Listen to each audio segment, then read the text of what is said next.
when do I get the apology? That's all I want to know. Because a lot of idiots out there, a lot of punks out there said that, oh, Double H, you always get things wrong, you always get predictions wrong. I told you about this narrative, that this narrative will pull through. And I knew that Chelsea were going to win. I just saw it. This is what I do. Chelsea deserved to win the game overall. And do you know what is so shocking and what is so crazy is that this team can play well. This team can be coached well. And Conte got exactly what he wanted. So this could work out for Conte, where he gets paid 10 mil and finishes with an FA Cup, a final FU.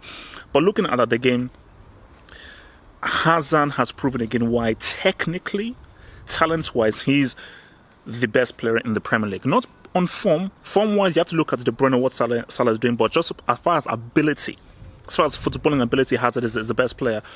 But beyond that, beyond what Hazard did and how this guy was a complete problem for Manchester United, defensively they play well. Cahill was okay. I'm not going to say Cahill's amazing. He's still a brick. He's okay. See, for Rudiger is just an old school defender. I still don't depend on him. I still think that Azpilicueta is by far the best defender that Chelsea have. But Rudiger did play well, and I think I liked his approach to defending is no nonsense, no dilly-dally, no trying to pass the ball. He clears the ball, he goes in hard, he goes on accurate, and he's got a nice, good slide tackle in him, which I like, and his reading of the game is improving. Kante again was Kante, but I just thought Chelsea's structure, the way they were built, and how organized they were both in defense and in an attack. Fabregas was okay, but I think again Kante was still having to do a lot of stuff, and Kante just proved how talented this guy is and just how much work this guy does and how well he does work both defensively and offensively. But look, when Hazard was a problem, man. He was an issue. United just found it hard to stop him. And for United, once they got a goal and they started going through, you could see the issue. Lukaku is still a brick, but you could see how useful he is. And I think without that focal point of Lukaku in there, Rashford and these guys, when they were not really giving them a guy right there at the top who could hold the ball up and bring other guys in. So I think United really lost us, and I think they were unable to know how to play alternatively without Lukaku in there. Pogba was out of it. Sorry, I think Kante beat him. Kante got in him, and I think Kante overshadowed Pogba in the game. And United's wing backs are amongst two of the worst wing backs I've ever seen in my life.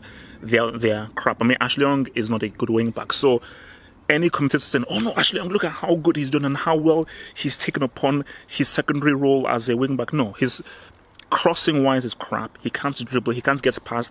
And when you look at what Marcelo does, what Carvajal does, what Alexandro does, and you look at what Valencia and Ashley Young do, it is such a huge downgrade, and I think that's an issue because they get the ball so much and they offer nothing, and they're so ordinary that United lose a lot going forward. But I just felt that for United, they had a lot of their chances. The Pogba header was huge, but I think there was a point where you see this is the issue with Mourinho. You can have a very organized team, but when you now have to get back into the game, you have to have ideas going forward. And I think attacking-wise, there are no ideas for United.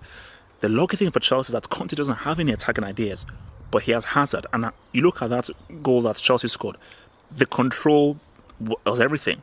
That was the goal. Once Hazard had that control that Jones couldn't read, it was it. Because Jones, if you don't tackle him, it's a goal.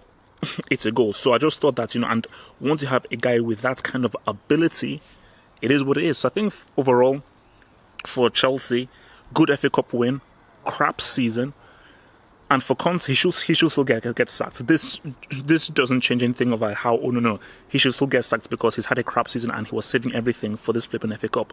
With regards to United, a pretty disappointing season. Yes, they came second, but they ended up trophyless, not winning anything.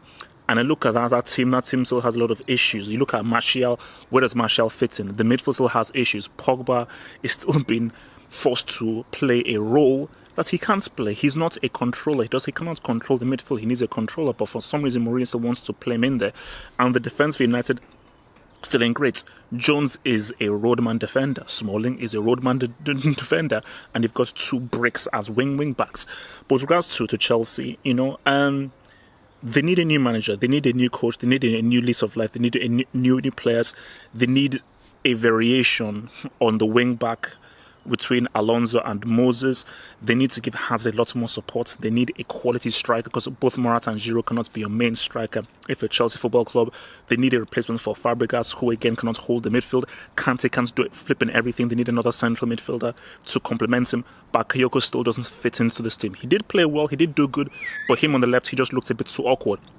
Overall, well done to Chelsea. Conte, don't pay him. You don't deserve the money. And Hazard, are you now going to say that he's overrated? Thank you for watching this video. Think about pledging and become a Harpo Football Hut patron.